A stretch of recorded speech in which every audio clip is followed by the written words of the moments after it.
नमस्कार। आज मैं कक्षा 3 की वाटिका पाठ्य पुस्तक से एक कहानी लेकर उपस्थित हुई हूँ। बच्चों, जीवन में कितनी भी परेशानियां आए, कितनी ही मुश्किलें आए, पर अपनी सूझबूझ से, अपनी समझदारी से किसी भी समस्या का हल निकाला जा सकता है। कैसे? आइए एक कहानी के माध्यम से हम समझते हैं। कहानी का नाम है रसगुल्ले की जड़। कहानी का नाम क्या है? रसगुल्ले की जड़। पाठ 3।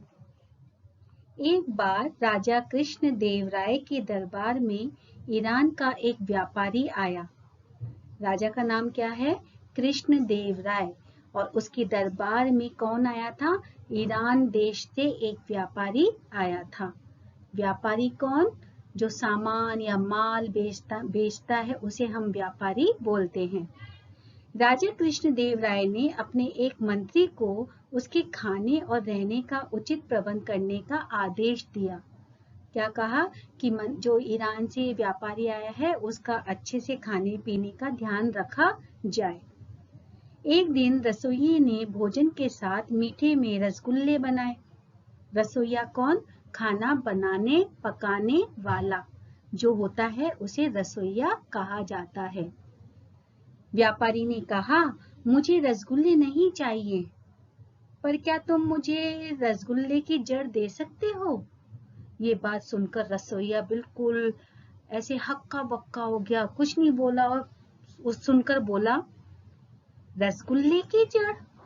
क्या बोला? रसगुल्ले की जड़, क्योंकि उसने पहली बार ही सुना था ये रसगुल्ले की जड़ क्या होती है।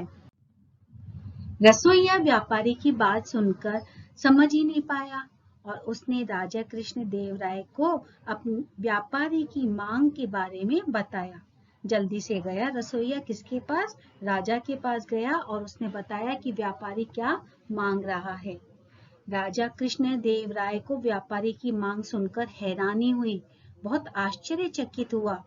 वे व्यापारी की मांग को पूरा करना चाहते थे, क्योंकि वो मेहमान थे और मेहमान को नाराज नहीं किया जा सकता, तो वह उस मांग को पूरा करना चाहते थे।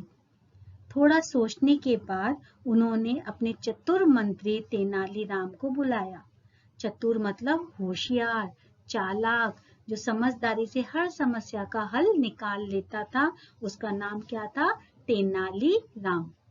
राजा ने तेनालीराम को दरबार में बुलाकर कहा, तेनाली, हमारे अतिथि को रसगुल्ले की जड़ चाहिए। क्या तुम बता सकते हो कि रसगुल्ले की जड़ कहाँ मिलेगी? ये बात सुनकर तेनालीराम बोला, जी महाराज, बस मुझे एक दिन का समय चाहिए। क्या बोला? सिर्फ मुझे एक ही दिन का समय दे दो और मैं आपकी मांग को पूरा कर दूंगा। तेनालीराम एक दिन का समय मांगकर वहां से चले गए। अगली सुबह तेनालीराम मलमल के कपड़े से ढका एक कटोरा हाथ में लिए दरबार में आए। क्या लेकर आए? कि एक कटोरा लाए और वो किससे ढका हुआ था? मलमल के कपड़े से। मलमल का कपड़ा होता है बिल्कुल पतला कपड़ा होता है और बहुत मुलायम होता है, उसको मलमल का कपड़ा कहते हैं। कटोरे के ऊपर ढका कपड़ा हटाकर व्यापारी के हाथों में कटोरा थमाते हुए तेनालीराम ने बोला, लीजिए रसगुल्ले की जड़। ये देखकर राजा भी हैरान और बोले तेनालीराम से, यह क्या है तेनाली?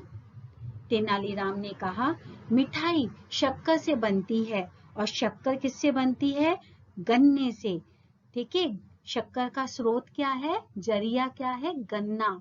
इसीलिए रसगुल्ले की जड़ गन्ना है। कैसे?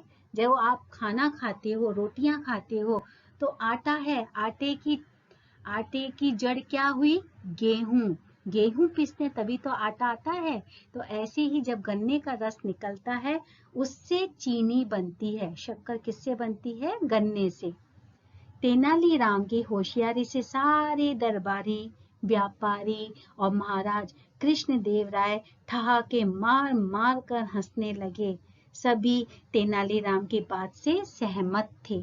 सहमत का मतलब होता है जिसकी बात सुनकर सबने एक राय दी और सब उसके बाद से तैयार थे कि हाँ जी ये बोल रहा है वो बिल्कुल सही बात कह रहा है।